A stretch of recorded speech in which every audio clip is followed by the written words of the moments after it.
Selamat sore, Shalom. It's a great honor to be here with you. Saya bersyukur hari ini bisa berjumpa dengan para hamba-hamba Tuhan. We're talking about the tremendous influence that a leader has. Saya mau bicara dan mengawali bagaimana pemimpin memiliki pengaruh besar. The condition of the church depends on the condition of its leaders.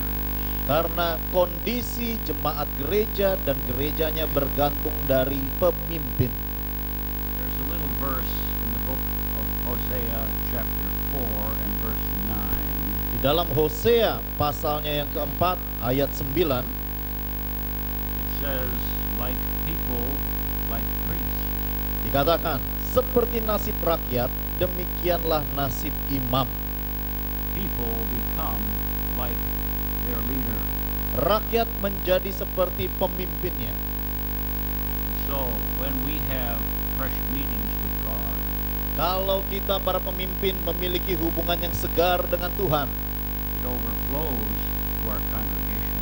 maka kesegaran itu akan mengalir kepada jemaat. Amen.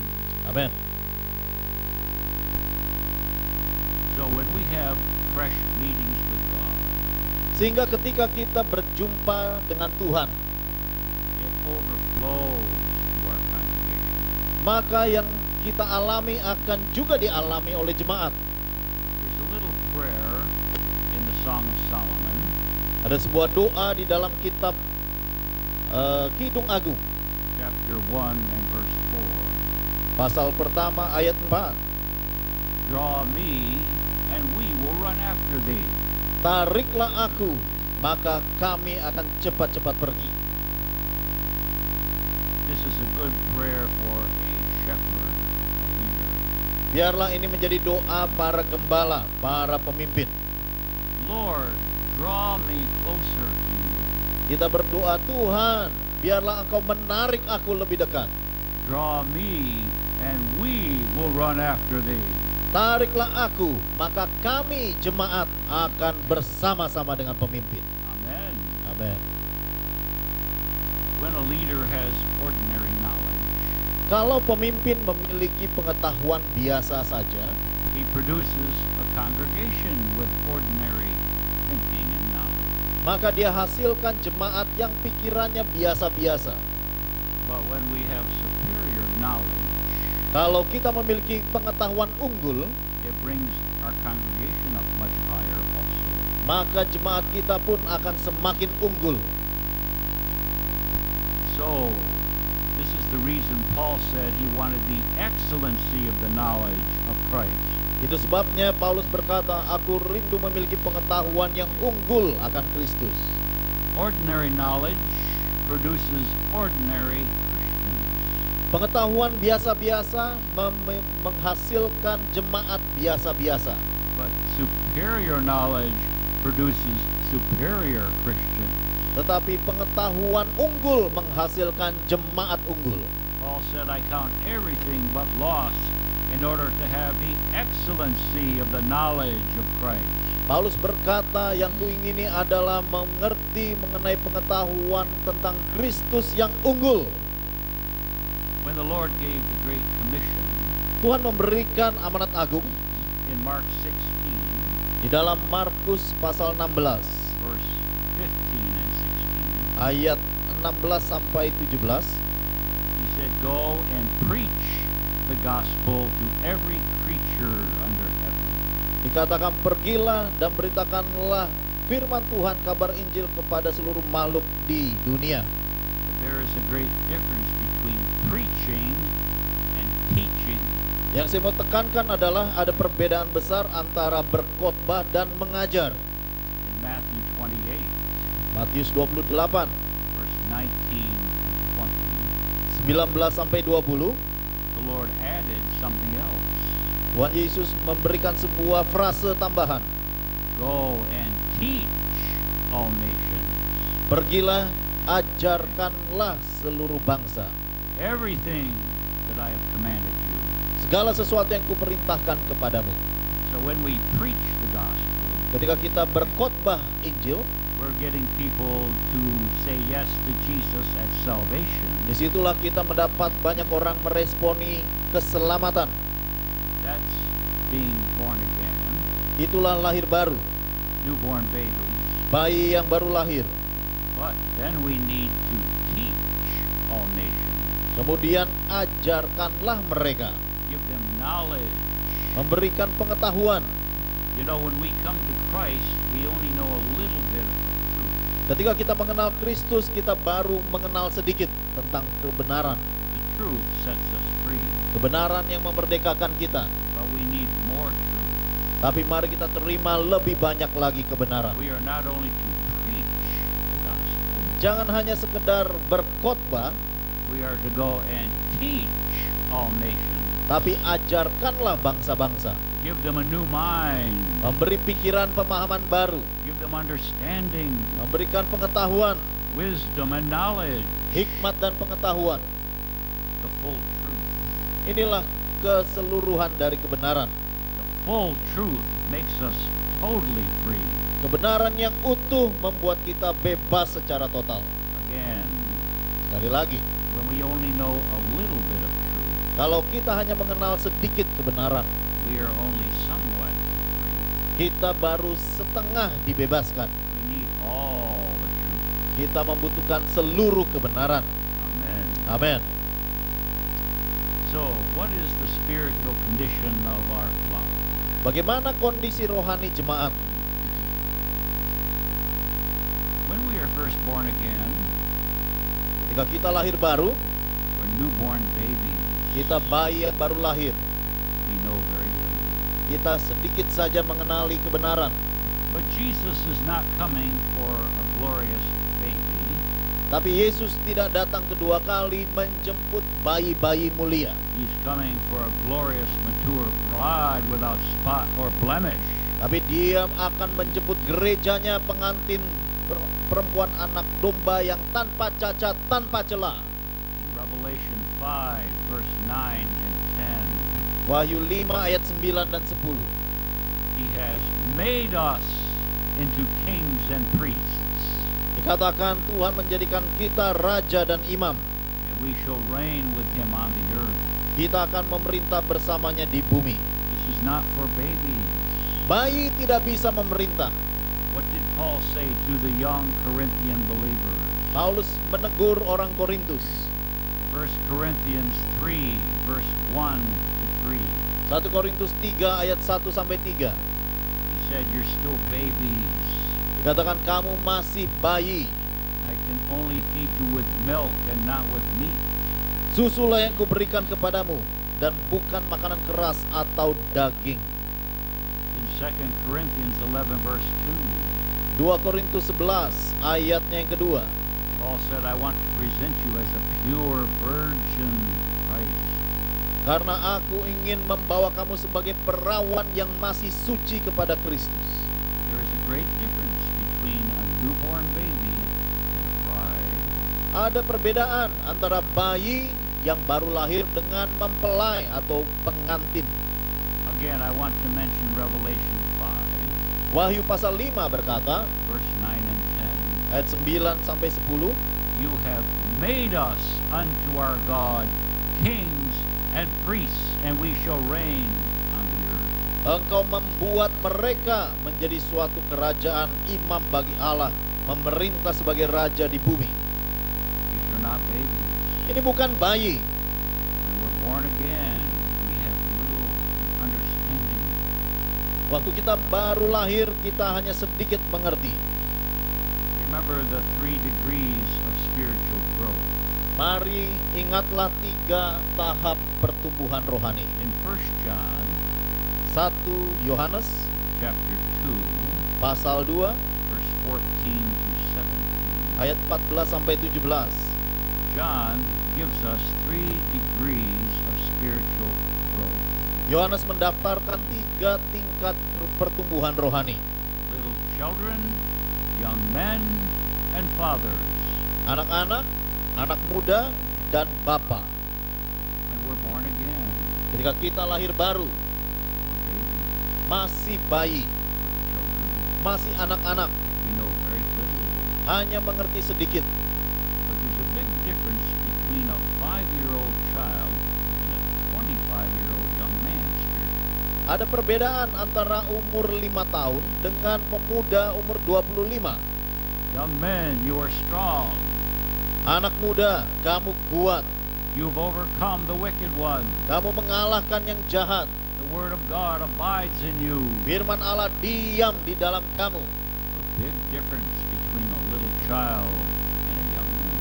Beda sekali antara bayi dengan orang yang sudah dewasa. But then, Father, Kemudian para bapak. maybe there's a difference between a 25-year-old young man and maybe somebody 75 or 80 years old. Ada perbedaan besar antara pemuda 25 tahun dengan seorang opa ataupun bapak 75-80 tahun. Now, we're talking about spiritually now. Ini adalah gambaran rohani. Somebody much older has had years of experience. Orang yang sudah begitu senior memiliki banyak pengalaman asam garam, Years of learning and wisdom. bertahun-tahun belajar dan menerima hikmat. And so God wants to develop us from a little child Tuhan ingin kita bertumbuh dari jemaat yang baru lahir young men to fathers. menjadi pemuda, menjadi bapak. The Bible is filled with series of threes. Alkitab penuh dengan berseri 3. In the tabernacle of Moses, Di dalam tabernakel Musa there was the outer court. ada ruang pelataran. Everyone was allowed to come into the outer court. Semua orang bisa berada di pelataran. That's where the blood was shed for forgiveness. Disitulah korban-korban binatang disembelih dan ada pengampunan dosa. But only priests could come into the holy place. Hanya para imam yang bisa masuk ke ruang kudus. Much greater anointing there. Di sana ada pengurapan lebih besar. But only the high priest could come within the holy of holies. Dan hanya imam besar agung yang bisa masuk ke ruang maha kudus. When Jesus died on the cross, Yesus ketika mati disalib, the veil in the temple was torn from top to bottom. tabir ataupun tirai itu terbelah 2 dari atas sampai bawah. He has opened the way Dia membuka sebuah pintu. for all of us to come into his full presence. Kita masuk ke dalam kehadirannya yang penuh. That takes time. Dan dibutuhkan waktu, That takes growth. dibutuhkan pertumbuhan. In the parable of the sower and the seed, Di dalam perumpamaan mengenai penabur, some were 30-fold, some were 60-fold, some were 100-fold. ada lagi seri 3, saudara, yaitu yang menghasilkan 30, 60, dan 100 kali lipat. We find many degrees of spiritual growth in the Bible. Ada begitu banyak gambaran pertumbuhan rohani di Alkitab. So we don't want to only develop spiritual babies. Jangan kita menumbuhkan jemaat bayi, We want to develop mature sons and daughters. tapi kita harus bangkitkan jemaat yang betul-betul dewasa. In Jeremiah 9:24, Yeremia 9:24, the Lord tells us what we should major on in life. dalam hidup ini apa yang perlu kita fokus untuk lakukan. Let him who glories glory in this, that he knows and understands me. Barang siapa ingin bermegah, hendaklah ia bermegah dalam hal yang satu ini, yaitu ia mengenal aku. God wants close friends. Tuhan ingin ada teman dekat. You know, why did God create this earth? Mengapa Tuhan ciptakan dunia ini? There had been a terrible rebellion in heaven. Ada sebuah pemberontakan di sorga. Lucifer drew 1/3 of heaven to himself. Lucifer menarik 1/3 malaikat bersama dia. There are many vacancies in heaven. Ada begitu banyak lowongan di sorga. Later, God created the earth, Kemudian barulah Tuhan menciptakan bumi ini. but it's a temporary earth. Ini adalah bumi yang sementara. We read in Genesis 1 verse 1, Di dalam Kejadian 1 ayat 1, in the beginning God created heaven and earth. pada mulanya Tuhan menciptakan langit dan bumi. But then as you read the rest of the Bible, Kalau kita membaca semua Alkitab, we hear that heaven and earth are going to pass away. maka kita melihat bahwa langit dan bumi ini akan berlalu, There's going to be a new heaven and a new earth. digantikan dengan langit dan bumi yang baru. Why did God create this earth? Mengapa Tuhan ciptakan bumi ini? It's a temporary place. Ini adalah tempat yang sementara, It's a temporary workshop to develop a tested people. yaitu tempat sementara untuk mengembangkan umat yang lulus uji, We're going to replace the fallen inhabitants of heaven. yang akan menggantikan posisi Lucifer yang jatuh. 1 Corinthians 6 verse 3. 1 Korintus 6 ayat 3. Do you not know that you will judge angels? Tidak tahukah kamu bahwa kita akan menghakimi malaikat-malaikat? We are called to replace the fallen inhabitants of heaven. Kita dipanggil untuk menggantikan malaikat jatuh di surga.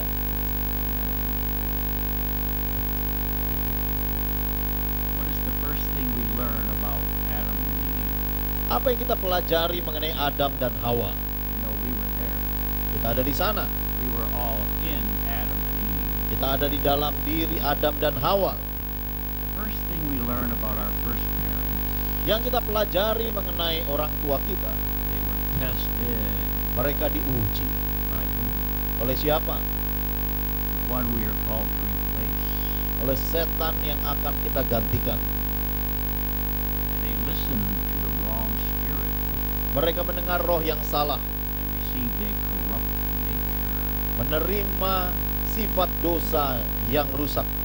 So God in His mercy had to impose limits on fallen man. Dalam belas kasihan Tuhan, Tuhan memberikan batasan. And He said in Genesis 3:17, the last part, Di dalam Kejadian 3:17 cursed is the ground for your sake. dikatakan, terkutuklah tanah demi manusia. Man with a fallen nature needed limits put upon him. Manusia dengan sifat dosa membutuhkan batasan. Everything God does is in His mercy and goodness. Semua yang Tuhan katakan dan lakukan adalah berdasarkan kebaikan dan belas kasihan. But we are told over and over again, Berulang kali kita diberitahu there's going to be a new heaven and new earth. akan ada langit bumi yang baru, This earth is temporary. karena bumi ini sementara. We are here for a short time to be tested. Kita ada di sini untuk sementara, untuk diuji. Let's turn to Isaiah chapter 65. Lihatlah Yesaya 65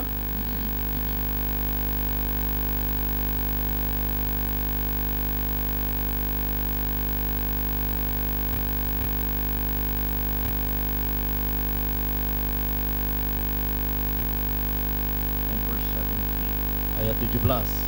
Behold, I create new heavens and a new earth, and the former one, this one, shall not be remembered nor come into my mind. Sebab sesungguhnya aku menciptakan langit yang baru dan bumi yang baru. Hal-hal yang dahulu tidak akan diingat lagi dan tidak akan timbul dalam hati. Now let's turn to chapter 66, 22. Sekarang Yesaya 66:22. Whereas the new heavens and new earth which I will make, future, shall remain before me, says the Lord, so shall your seed and your name remain. Sebab sama seperti langit yang baru dan bumi yang baru yang kujadikan itu tinggal tetap di hadapanku, demikianlah firman Tuhan, demikianlah keturunanmu dan namamu akan tinggal tetap. What can we take with us into the next life? Apa yang kita bisa bawa dari dunia ini masuk ke dunia yang berikutnya? Our name. yaitu nama kita. That represents our character. Nama adalah karakter What kita. we have allowed God to do in our spirit. Apa yang Tuhan sudah lakukan di dalam jiwa dan roh kita. And the person we are in spirit will be revealed in our new resurrected body. Dan siapa kita sesungguhnya di dalam roh akan dipancarkan di dalam tubuh kemuliaan. The scriptures talk about having a better resurrection. Alkitab membahas tentang kebangkitan yang lebih baik. But there's something else we take. Satu hal lagi yang kita bawa, Our seed. keturunan. The spiritual sons and daughters we have influence. Inilah anak-anak rohani, jemaat yang sudah kita layani. People are eternal. Jiwa-jiwa itu kekal. Invest in people. Mari investasi dalam diri jiwa-jiwa. This is what Paul said in 1 Thessalonians 2, verse 19. Di dalam 1 Tesalonika 2 ayat 19. What is my hope or joy or crown of rejoicing? Apakah mahkotaku, sukacitaku, You are. kalau bukan kamu? The people that we influence and lead to Christ. Inilah jemaat yang sudah kita pengaruhi, yang sudah kita bawa kepada Kristus. They are part of our inheritance, our reward. Mereka sesungguhnya adalah mahkota kita, bagian upah kita. When we get to heaven, Kalau kita nanti ke surga, we want to bring a lot of other people with us. mari bawa banyak jiwa-jiwa bersama. Amen. And not just babies, Bukan jemaat bayi, but mature sons and daughters. tetapi jemaat yang sudah menjadi pengantin perempuan anak domba. God wants to give us richer spiritual food to give to our sons and daughters. Tuhan ingin kita memberikan makanan rohani yang baru. We are not only to teach them milk, but we need to give them strong meat. Kita bukan sekedar memberi susu, tetapi juga makanan keras. God wants to give this country new spiritual meat. Tuhan ingin gereja-gereja di Indonesia memberi makan gereja dengan makanan keras, And the whole world too. juga seluruh dunia. God wants to open up new truth from His Word. Tuhan ingin membuka kebenaran yang baru. We need a greater vision. Kita membutuhkan visi yang besar. Some pastors say, I want to retire in my 40s.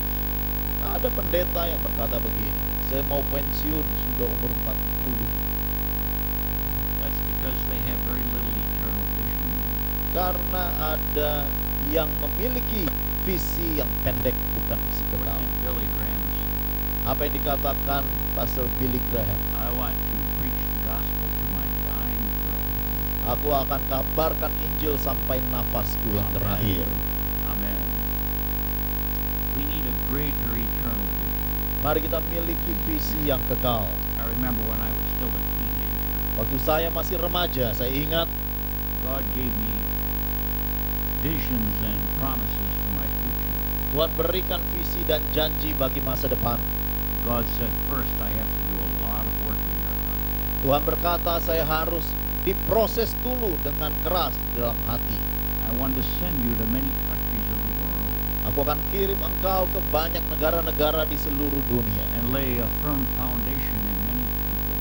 meletakkan dasar-dasar yang teguh di dalam diri orang lain. God said, first I have to do a lot of work in your heart. Tapi Tuhan harus mengerjakan perkara-perkara besar dalam hati saya. And God gave me promises of being in the millennium and even beyond into the new earth. Tuhan memberikan janji untuk saya ada di dalam kerajaan 1000 tahun dan juga di dunia yang akan datang. You know that our ministry continues beyond this life. Mari sadari bahwa pelayanan yang kita lakukan di bumi ini akan terus berlangsung di dalam kekekalan.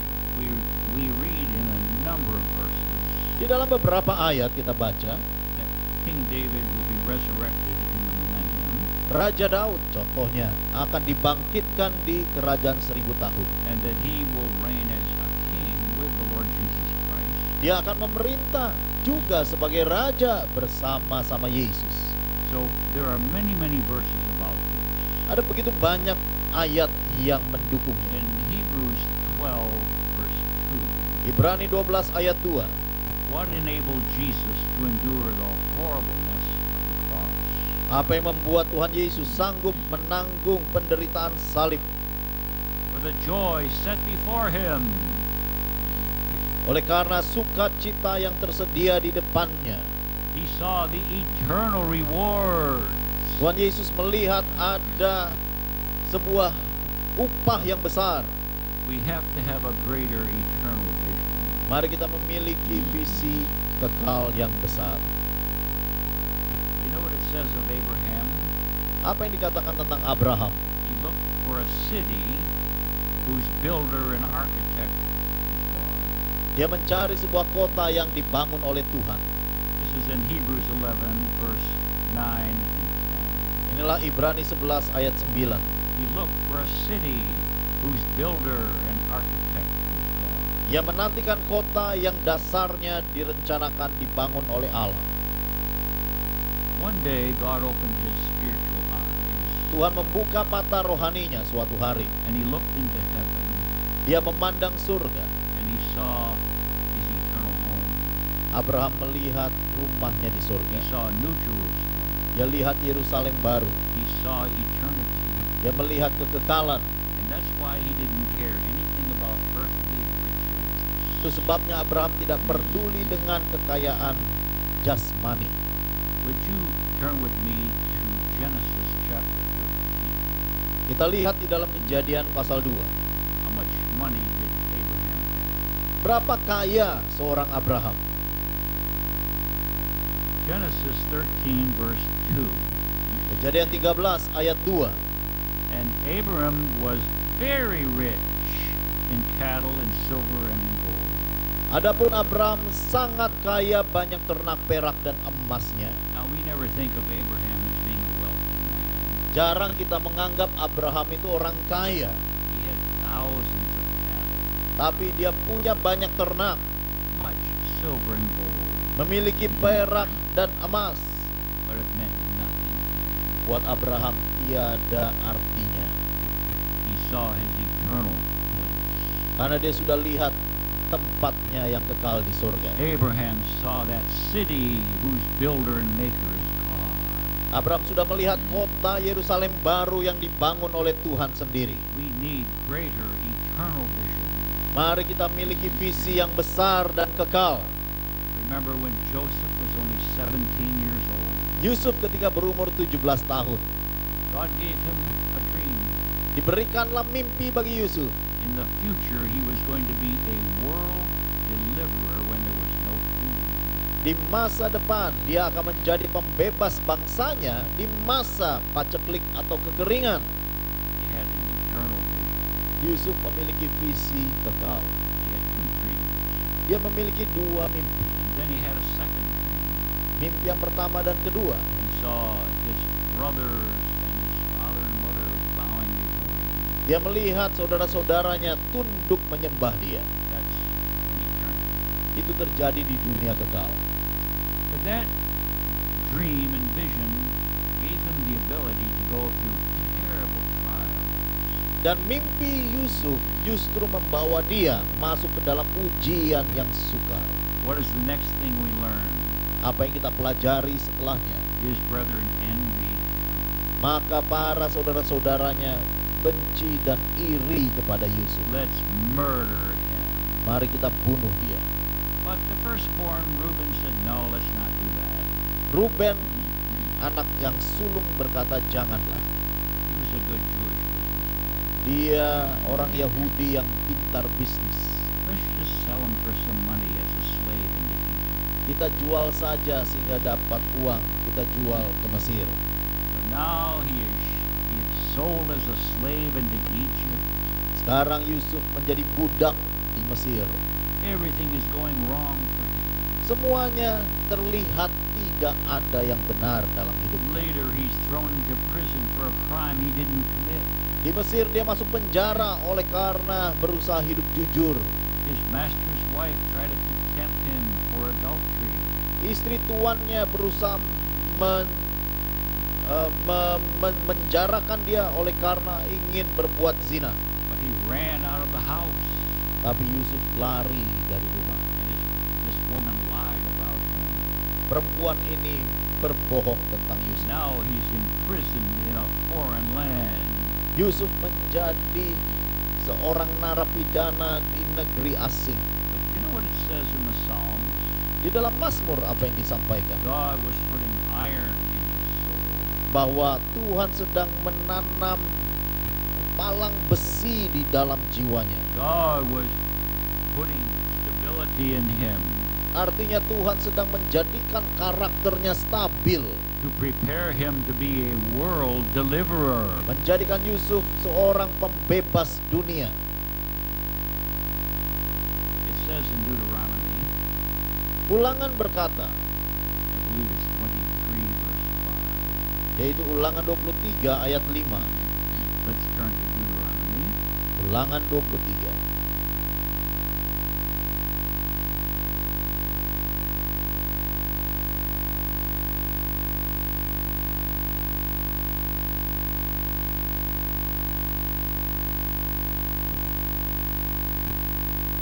In Deuteronomy 23 verse 5, Ulangan 23 ayat 5. the second part of the verse. Bagian B. The Lord your God turned the curse into a blessing unto thee because the Lord your God loved you. Tuhan Allahmu telah mengubah kutuk itu menjadi berkat bagimu, karena Tuhan Allahmu mengasihi engkau. God can take bad things that happen to us and turn them around and make it work in our favor. Tuhan mengubah semua kutuk dan keburukan menjadi perkenanan dan sebuah berkat. 20-some years later, 20 tahun kemudian, when Joseph was reconciled to his brothers, Yusuf kembali berjumpa dengan saudara-saudaranya. this is what he said in Genesis 50 verse 20. Dia berkata di dalam Kejadian 50 ayat 20, All those things you did to me in our youth, you meant for evil, but God meant it for good. bahwa engkau telah mereka-reka yang jahat terhadap aku, tetapi Allah telah mereka-rekakannya untuk kebaikan. Our God turned the curse into a blessing. Tuhan mengubah kutuk menjadi berkat. God can take bad things and make them work in our favor. Waktu kita hidup berkenan kepada Tuhan, Tuhan sanggup mengubah semua keburukan menjadi kebaikan. Joseph recognized something, Yusuf sadar satu hal, that every cruel thing that happened to him in his youth, semua hal-hal jahat yang ia alami sejak muda, God used that to bless him, justru Tuhan memanfaatkannya untuk memberkati to Yusuf, prepare him to be a world deliverer. mempersiapkan dia menjadi seorang pembebas bangsa. Let's talk about Esau. Bagaimana dengan Esau? He had no eternal vision. Esau tidak punya visi kekal. He sold his birthright for a bowl of lentils. Dijualnya hak kesulungan dengan semangkuk sup. The scriptures say that he was a fornicator. Ternyata Alkitab berkata dia seorang yang amoral. He was controlled with his appetites. Karena Esau dikuasai oleh nafsu makannya. He had no eternal vision. Dia tidak memiliki visi kekal. In Proverbs 29:18, Amsal 29 ayat 18, without a progressing vision we live carelessly. bahwa tanpa visi kita hidup sembrono. This is why many Christians live a careless life. Banyak sekali orang Kristen hidupnya sembrono. They don't realize that they are going to lose many rewards. Mereka tidak sadar bahwa ada upah yang akan mereka tidak dapatkan. It says at the end of the book of Revelation, Di dalam kitab Wahyu bagian akhir, behold, I come lihat aku datang to give to every man according as his work shall be. untuk memberikan upah kepada setiap orang menurut perbuatannya masing-masing. Now, we're not saved by our works, Kita bukan diselamatkan karena perbuatan, but we are rewarded according to our works. Tetapi upah kita di surga berdasarkan pekerjaan kita. So let's consider two men. Ada dua tokoh kita bandingkan. Suppose someone has lived a careless life, Kalau ada orang Kristen hidupnya sembrono, wasted all their time and life, membuang-buang waktu dalam hidup, and somehow just before they die, God is merciful and they repent. tetapi sebelum dia meninggal, ada belas kasihan Tuhan, dia bertobat. And by God's mercy, they make it. Dan karena belas kasihan, mereka masuk surga. Is the Lord able to say, "Well done, good and faithful servant"? Apakah kepadanya Tuhan bisa berkata, baiklah hai hambaku yang setia? No. Tidak. Now let's consider another person Bayangkan orang lain who's been diligent, yang rajin, hardworking, bekerja keras, serving God with all his heart, melayani sepenuh hati, praying and fasting, berdoa, berpuasa, even laying down his life as a martyr. mati martir bahkan. You think these two men have the same reward? Apakah upahnya sama? No. Tidak. See, this is taught in the church world today. Hari-hari ini kita belajar. That we're all the same. Ada yang berkata kita semua sama. Just believe in Jesus and you're in. Percaya Yesus saja dan engkau bisa ke surga. But there are many verbs in the New Testament. Ada banyak ayat di dalam perjanjian baru, Verbs are action words. yaitu kata kerja, Things that we need to do yaitu yang orang Kristen harus lakukan by His grace. oleh karunia Tuhan. Strive to enter in through the narrow gate. Berjuanglah ke dalam pintu yang sempit, Endure to the end. bertahan sampai akhir, Fight the good fight of faith. berjuang dalam pertandingan iman, Forgive. ampuni orang lain, Avoid fornication. larilah dari hawa nafsu anak muda. I had my church do a study with me.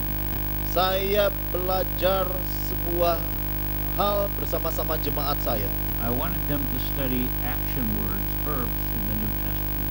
yaitu untuk mendaftarkan semua perintah dalam perjanjian baru. And we found hundreds of verbs of things that we need to do. Kita temukan ratusan perintah yang harus kita lakukan. It's by grace. Semuanya oleh kasih karunia. I'm not emphasizing the strength of our own will. Saya bukan berkata kita lakukan dengan semua kekuatan But sendiri. there are things that we need to do Artinya ada sesuatu yang harus kita lakukan by His grace. karena kasih karunia. He shall reward every man according as his work shall be. Tuhan akan memberi upah menurut perbuatan manusia masing-masing. In Revelation 3 verse 11, Wahyu 3 ayat 11. we are warned, take heed that no other man takes your crown. Dikatakan, peganglah apa yang ada padamu supaya tidak seorang pun mengambil mahkota. Now I want to give a little example Sebuah contoh, saudara. of Barnabas. Contohnya Barnabas. Now Barnabas was a very good man. Dia adalah orang baik.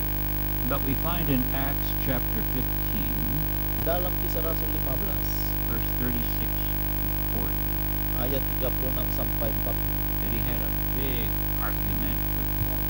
Barnabas ini punya argumentasi dengan Paulus. He was angry Akhirnya Barnabas marah. and left Paul. Dia tinggalkan Paulus. And he's not mentioned again in the book of Acts. Tidak lagi namanya terdapat dalam Kisah Rasul. He should have been the co-founder of the Corinthian church, Seharusnya dia menjadi pendiri bersama gereja Korintus, of the Ephesian church, gereja Efesus, of the Philippian church, gereja Filipi, of the Thessalonian church. Tesalonika. But his name vanishes from the book of Acts. Tetapi nama Barnabas hilang dari Kisah Rasul Offended, karena kecewa, angry, karena marah. he left Paul. Dia tinggalkan Paulus. And so instead of Paul and Barnabas, it is now Paul and Silas. Silas. Digantikan bukan lagi Paulus Barnabas, tetapi Paulus dan Silas. Oh, we'll see Barnabas in heaven. Barnabas akan kita jumpai di surga, But I think he lost something. tetapi dia kehilangan sesuatu. Take heed that no other man takes your crown. Peganglah erat-erat, jangan sampai ada yang mengambil mahkotamu. Many Christians become offended and harden their heart and take a different direction. Banyak orang Kristen di tengah jalan mengeraskan hati dan kemudian meninggalkan Tuhan. Let's turn to Deuteronomy 13. Ulangan pasalnya yang ke-13. It's important where we are geographically.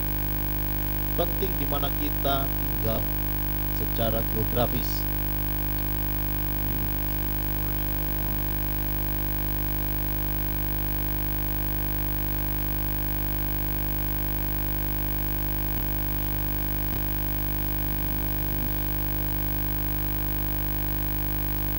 Chapter 12. Deuteronomy 12. Ulangan 12 and verse 13. ayat 13.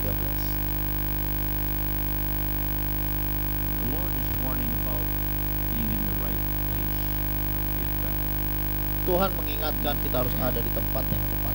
Take heed to yourself that you do not offer your burnt offerings just in any place that you see, Hati-hatilah supaya jangan kau mempersembahkan korban-korban bakaranmu di sembarang tempat yang kau lihat, but in the place that the Lord shall choose. tapi di tempat yang akan dipilih Now Tuhan. let's give a spiritual meaning to this. Apa makna rohaninya? It's important to be geographically where God chooses for us. Penting sekali kita ada di tempat geografis yang ditentukan Tuhan. Otherwise, He does not receive our service and our sacrifice. Kalau tidak, maka korban-korban kita tidak akan dikenal. There was a minister and his wife Ada seorang hamba Tuhan dengan istrinya from England, dari Inggris. and they were called to Africa. Mereka mendapat panggilan ke Afrika. And there they had tremendous results. Di sana hasil pelayanan luar biasa besar. Thousands of people were saved. Ribuan diselamatkan. Many people were healed. Banyak orang disembuhkan. There were miracles. Ada banyak mujizat. But their children were beginning to grow. Kemudian anak-anak misionaris ini mulai dewasa. And they said, oh, we need to move back to England to educate our children.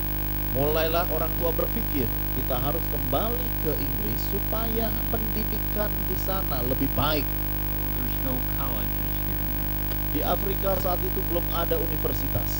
They left Africa, Mereka tinggalkan Afrika, moved back to England, kembali ke Inggris. and there their ministry died. Di situ pelayanan mereka tidak berkembang.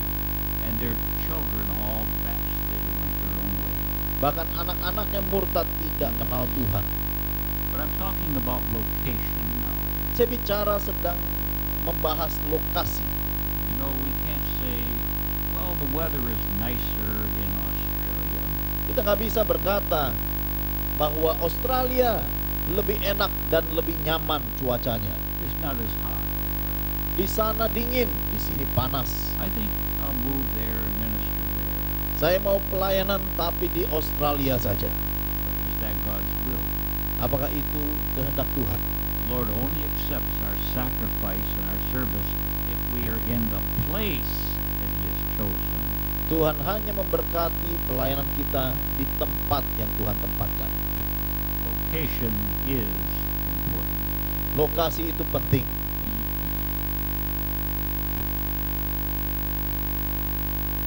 Let's talk about having a better resurrection. Mari kita bahas sedikit mengenai kebangkitan Let's yang lebih turn baik. to Hebrews 11:35. Ibrani 11 ayat 35.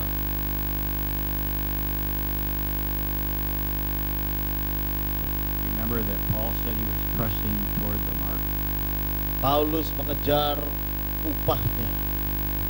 for the prize Dia mencari upah that he might attain unto the resurrection from among the dead.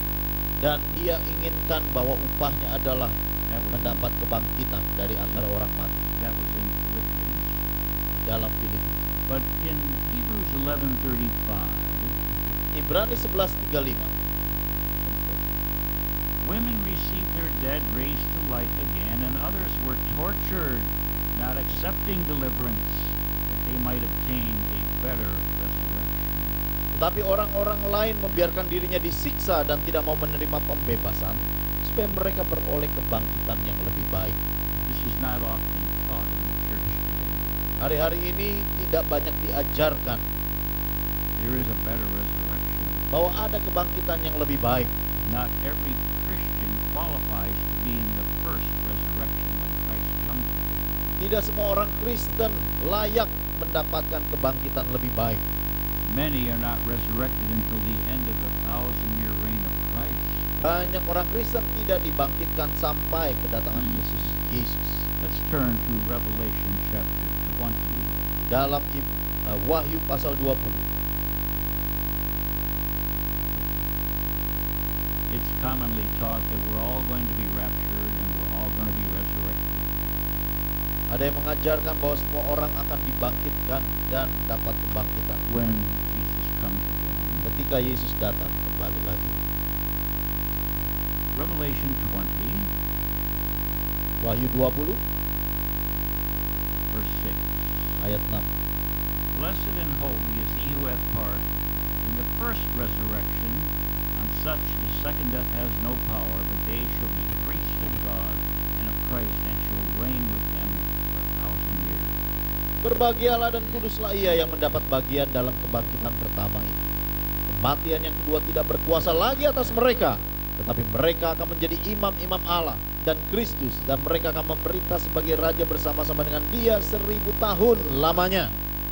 All the promises of God have conditions. Semua janji Tuhan memiliki syarat. Consider the little word if. Ada syaratnya, yaitu kata jika. If you do this, you will have this blessing. Jika engkau melakukan sesuatu, ada berkat Tuhan. There are conditions to be met. Ada syarat yang dipenuhi. And I'll make reference back to Philippians 3:11. Dan di dalam Filipi 3 ayat 11, Paul was saying that he was pressing toward a mark Paulus berkata dia sedang mengejar sebuah or a prize upah, of the high calling of God in Christ Jesus. yaitu panggilan yang tinggi di dalam Yesus Kristus. If by any means I might attain unto the resurrection from among the dead. Kalau aku juga dapat menangkapnya dan aku dibangkitkan di antara orang mati. Not every Christian is resurrected at the second coming of Christ. Tidak semua orang Kristen dibangkitkan ketika Yesus datang kedua kali. Not every Christian rules and reigns for 1,000 years with a new body on this earth. Tidak semua orang Kristen memerintah bersama-sama dengan tubuh yang baru di bumi.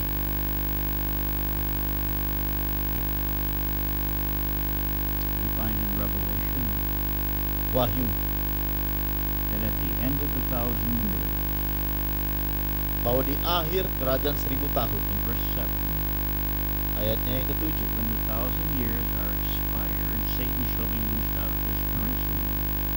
bahwa ketika berakhirnya kerajaan 1,000 tahun, iblis akan dilepaskan dari ikatan penjaranya. And then in verse 12, Ayatnya yang ke-12, we see the final resurrection. ini adalah kebangkitan terakhir. And this is when everyone is resurrected, good and evil. Inilah terjadi ketika semua dibangkitkan, baik dan jahat. But we want to qualify to be in the first resurrection. Mari kita layak untuk mendapatkan kebangkitan yang pertama, Be made into kings and priests. menjadi raja dan imam bagi Tuhan. Not babies, Bukan bayi, not children, bukan anak-anak, mature bride without spot or blemish. tetapi mempelai yang dewasa, tanpa cacat, tanpa noda. Do you know what the book of Job is all about? Kitab Ayub berbicara tentang apa? You know what the first book of the Bible is? Apakah kitab pertama yang ditulis? Did you know that Job was written 500 years before Genesis? Tahukah bahwa Ayub ditulis 500 tahun sebelum Kejadian? The oldest book in the Bible Kitab paling tua dalam Alkitab is the book of Job. adalah kitab Ayub. he represents a very good man Ayub adalah orang yang sangat baik, going through a fiery trial masuk ke dalam ujian besar to be made even more pure. untuk menjadi lebih kudus dan lebih benar. Let's turn quickly to Job 19, verse 25. Coba kita lihat Ayub 19.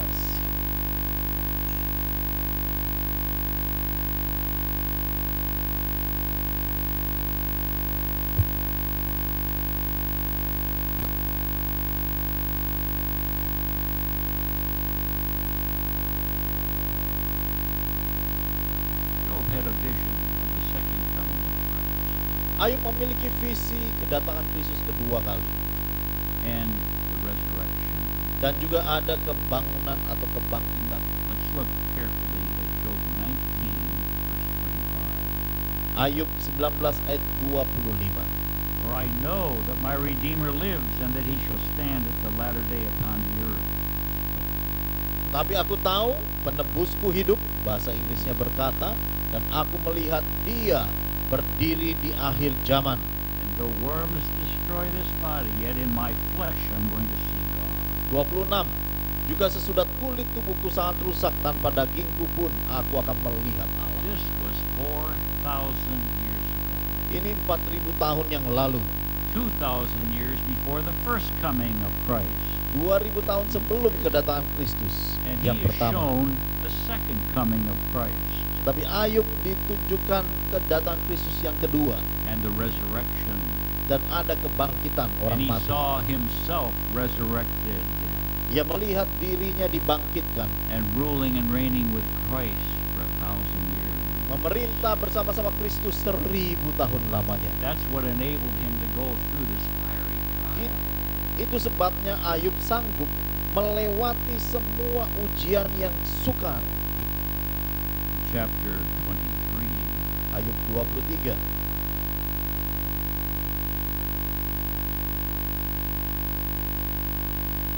I would say that the most difficult part of a trial is when God is silent.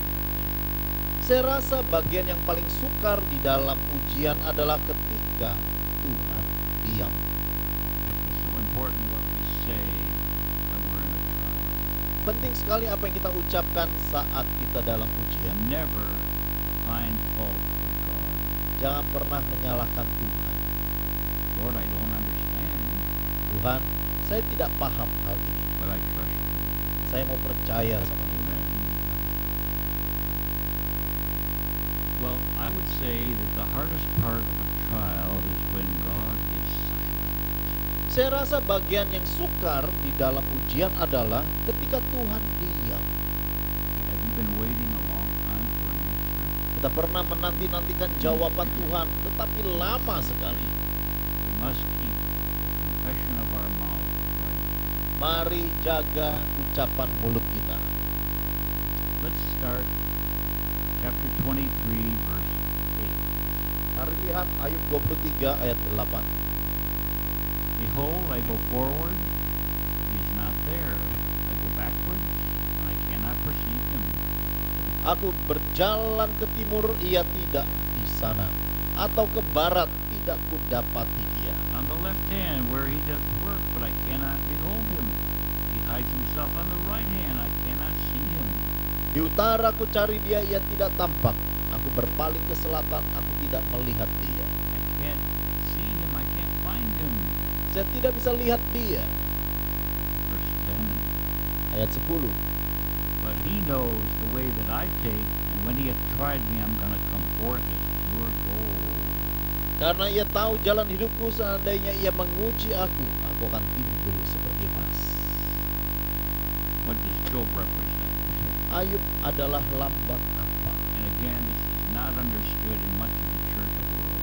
Banyak sekali yang tidak mengerti pesan Ayub di dalamnya. Job represents the church going through great tribulation. Ayub mewakili gereja Tuhan yang melewati masa kesukaran To deeply purify them, untuk membersihkan mereka secara utuh, to qualify them to rule and reign with Christ on the earth. sehingga gereja Tuhan layak memerintah bersama-sama dengan Kristus, have a better resurrection. agar gereja Tuhan memiliki kebangkitan yang lebih baik. Let's remember Job 19, verse 25. Ingatlah Ayub 19:25. I know that my Redeemer lives and that he is going to stand at the latter day upon the earth. Aku tahu penebusku hidup, dan ia akan berdiri di akhir zaman.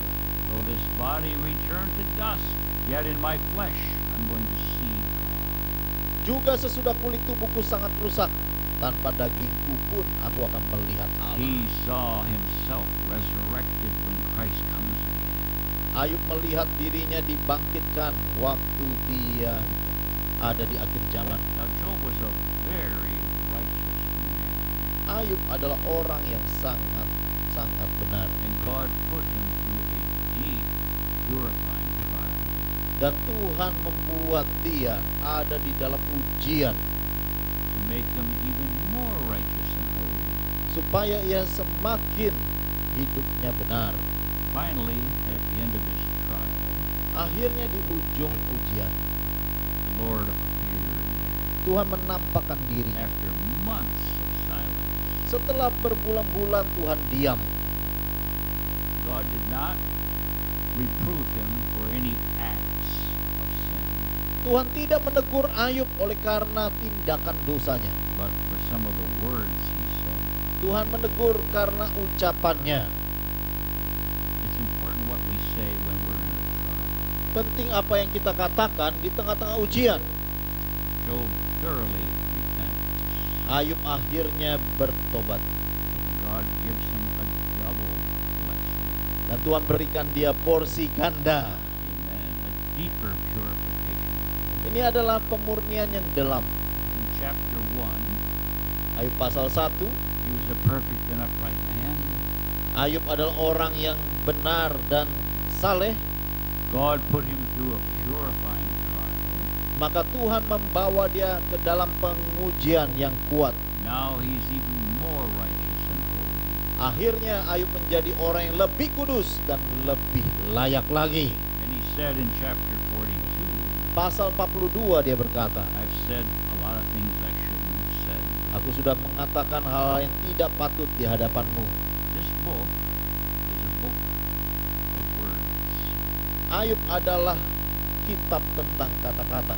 What we say when we are in a trial. Apa yang kita sampaikan di hadapan Tuhan waktu ada dalam ujian. In our tongue is the power of life and death.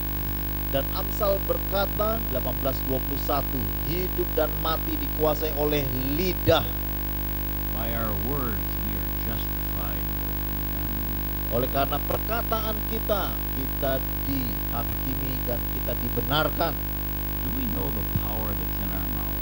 Mari kita sadari kuasa mulut. There's a spiritual force that comes from our mouth.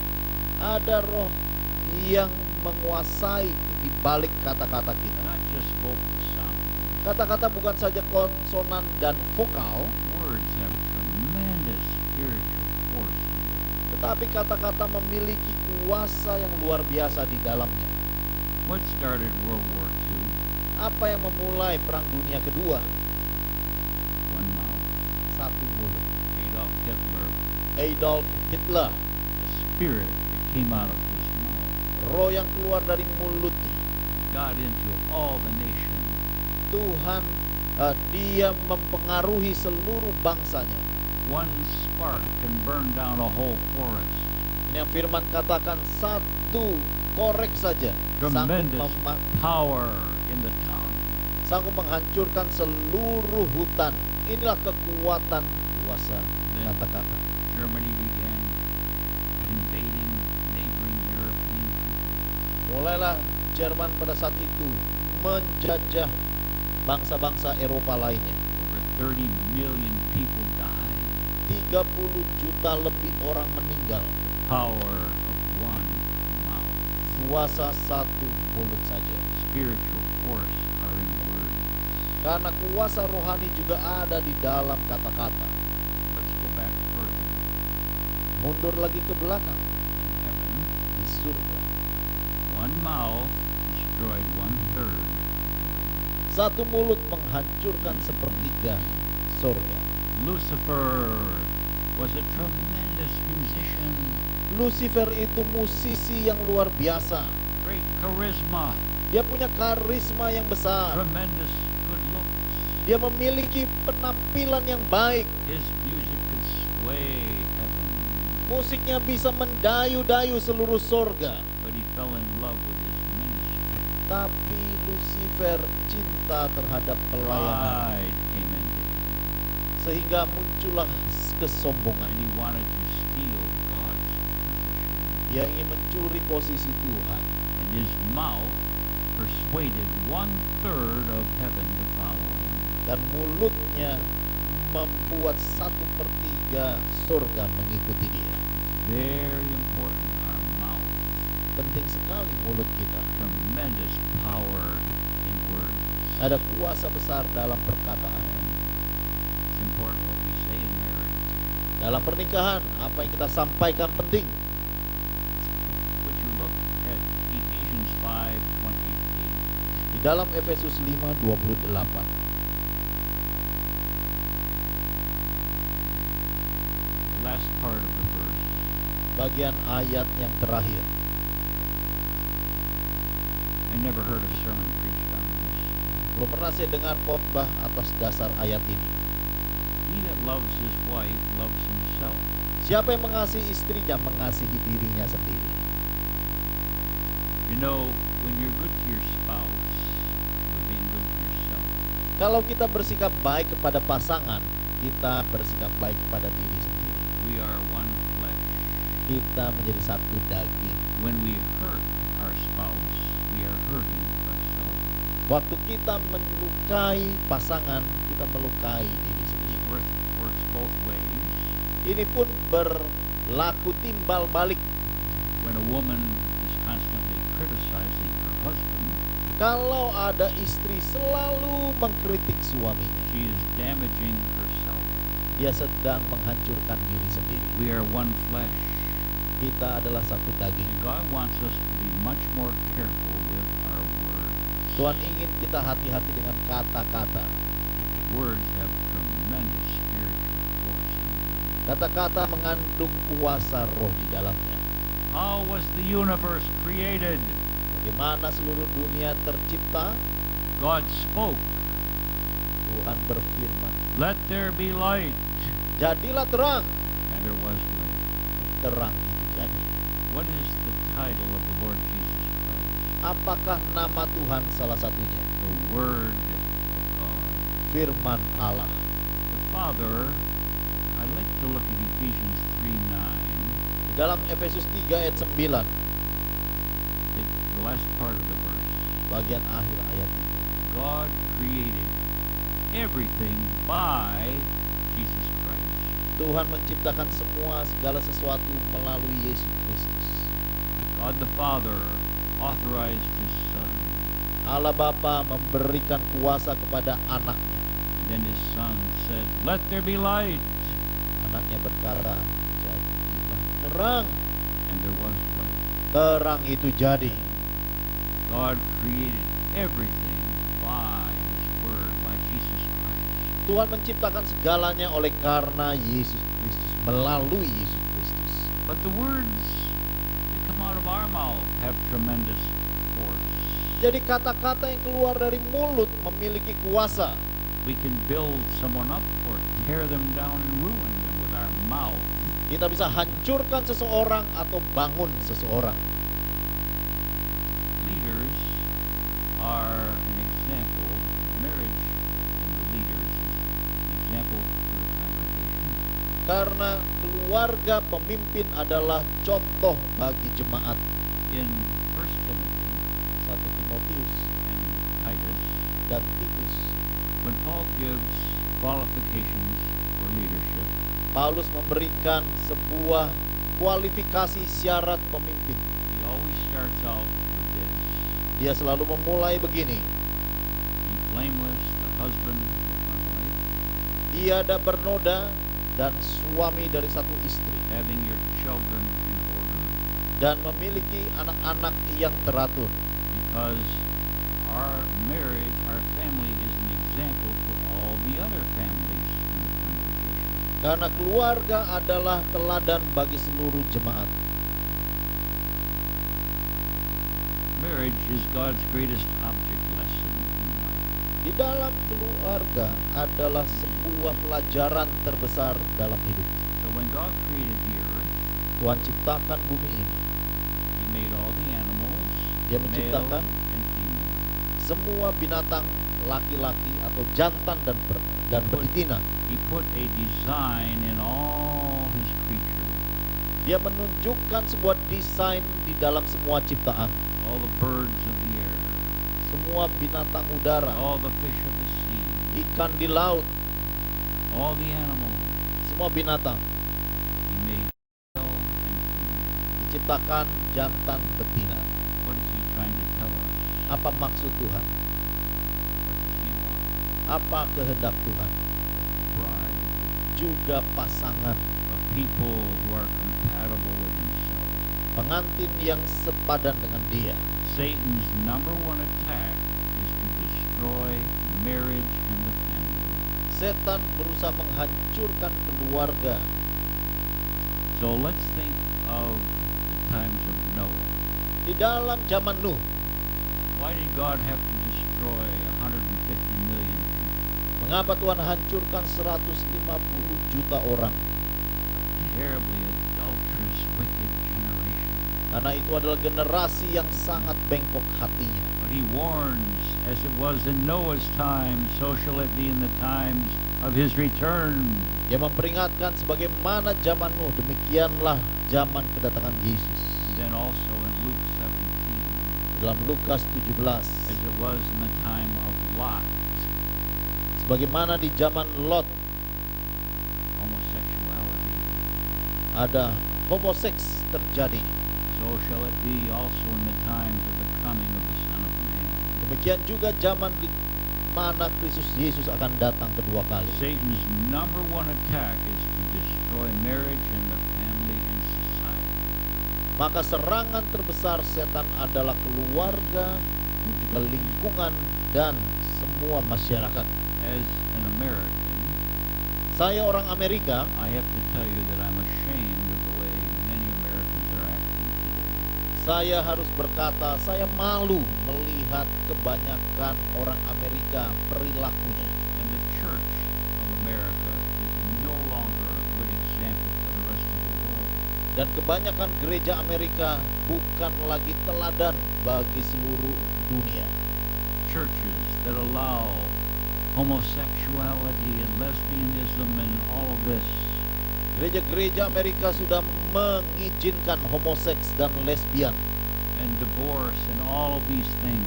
mengizinkan perceraian dan semua hal ini. It's a terrible example to the rest of the world. Menjadi contoh buruk bagi seluruh dunia. So I apologize for the American church.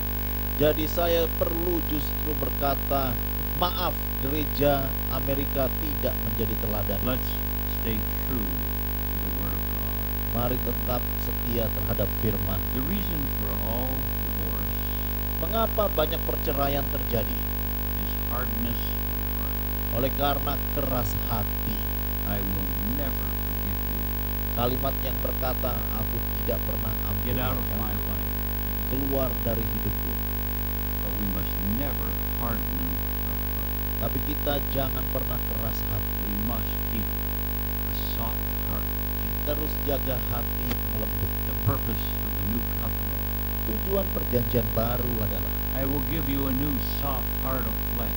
aku berikan engkau hati yang lembut. I will write my laws in your mind and in your heart. Aku berikan sebuah hukum yang kutulis dalam hatimu. Amen. Amen.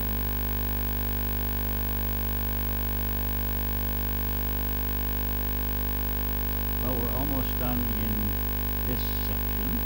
Saya dalam penghujung seminar atau sesi yang pertama. I had a very godly mentor, Saya memiliki mentor rohani Dr. Brian Bailey. bernama Dr. Brian Bailey. And God often opened his eyes Tuhan membuka matanya seringkali. He could look into heaven. Dia memandang surga He could see hell. dan juga bisa melihat neraka. He's been in the millennium. Dia melihat kerajaan 1000 tahun Visibly has seen the Lord many times. dan melihat tentang Tuhan berulang kali. Very extraordinary man. Orang yang sangat-sangat diberikan kesempatan. But he shared a testimony some years ago Beberapa tahun yang lalu dia bersaksi that when he was a young man, waktu dia menjadi orang muda, he was very godly, dia orang yang saleh, but he was very persecuted in a certain area. tetapi dia mengalami banyak tekanan dalam hidupnya. And he was so depressed, Dia depresi berat. so discouraged, Dia sangat ketakutan. that he said, "Oh Lord, please take me home to heaven." Dia berdoa, Tuhan, cabut saja nyawaku. That night, an angel came into his room at about 3 in the morning. Ternyata subuh-subuh jam 3 pagi, malaikat pencabut nyawa datang, Touched his body. menjamah tubuh dia. His spirit came out of his body. Rohnya keluar dari tubuh. You know, our spirit very much resembles our body. Roh ini perawakannya mirip dengan tubuh kita. There he was looking down at his body. Roh Brian Bailey ini melihat tubuhnya. The angel said nothing. Malaikat tidak bicara. He saw his wife sound asleep next to him. Dia lihat istrinya masih tidur nyenyak. And for about 2 minutes he stood there. Dia 2 menit berdiri di situ. And then with tremendous speed, he and the angel began to go into heaven. Dengan kecepatan cahaya, Brian Bailey dengan malaikat ini menuju surga. But he said the closer he came to heaven, the more sad he became. Dia berkata semakin dekat surga, justru semakin sedih. There was an agony, Ada perasaan menyesal. and he realized something, Dia sadar sesuatu. that when he saw the Lord, Waktu dia berjumpa Tuhan di surga, the Lord could not say, "Well done, good and faithful servant." Tuhan tidak bisa berkata, baiklah hai hambaku yang setia. There were many things that God yet wanted to do in his life and through him to many other people. Karena masih banyak hal yang harus dia lakukan di dalam dunia ini untuk menjadi berkat buat banyak orang. He was dying before his time. Dia mati sebelum waktunya. So he pleaded, "Oh God, please send me back." Kemudian Brian Bailey berdoa, Tuhan ampuni aku, kirim aku kembali. And God was merciful. Tuhan punya belas kasih, Sent him back. dikembalikan nyawanya. But shortly after that, Setelah pengalaman tersebut, he said, "Oh God, why did you allow me to go through this experience?" Brian Bailey berdoa, Tuhan mengapa ada pengalaman yang seperti ini? The Lord said this, Lalu jawabannya Tuhan adalah, "I want you to warn everyone. peringatkan semua hamba-hamba Tuhan It's not only important to go to heaven, bahwa yang penting bukan saja masuk surga, but to finish our mission on earth." tapi sebelum masuk surga selesaikan dulu pekerjaan di bumi. For the Lord is not able to say honestly, "Well done, good and faithful servant." Kalau belum selesai kita sudah kadung masuk surga, Tuhan nggak bisa berkata, baiklah hai hambaku yang setia.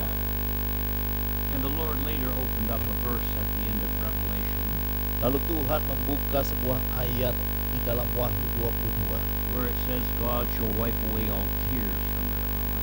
bahwa di surga tidak ada lagi air mata karena Tuhan sudah menyekanya. Now in heaven there's no sorrow, Di surga tidak ada penderitaan, but for a moment, tapi ada saatnya many Christians, banyak orang Kristen di surga when they see all the rewards they have lost, ketika mereka melihat ada mahkota-mahkota yang terhilang, they will weep. mereka akan menangis sedih. God will wipe away all tears from their eyes. Walaupun akhirnya Tuhan akan menyeka air mata mereka. Listen, in Matthew 5:19, Bapak Ibu sekalian, Matius 5:19 this is directed more to ministry. ditujukan kepada para hamba Tuhan. There are some who are great in the kingdom of heaven, and some who are the least in the kingdom of heaven.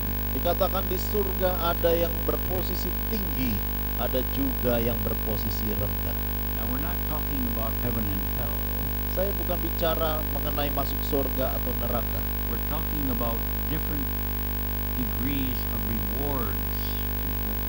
Saya bicara mengenai upah-upah yang ada di surga. Some are closer to the Lord than others. Di surga nanti ada yang hidup tinggal dekat dengan Tuhan. There was one woman who was taken to heaven one evening. Ada sebuah kesaksian seorang ibu dibawa ke surga. And she was looking at all the mansions. Lalu dia melihat ada rumah-rumah besar di surga. And she said to the angel of the Lord, Dia bertanya kepada malaikat, "Oh, I'd like to have a mansion just like that one." saya mau rumah nanti saya di surga sebesar yang ini. And the Lord said, the angel said, "You don't qualify Malaikat berkata, kamu belum layak because the way you talk about your pastor." karena kamu selalu menjelek-jelekan pendetamu.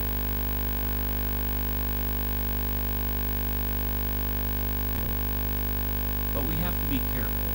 Ini khotbah yang bagus untuk jemaat. Amen. Amen. Well, I think it's time for a break. Jadi berhati-hati. Ini adalah saat kita rehat. God bless you abundantly. Tuhan memberkati kita berlimpah-limpah.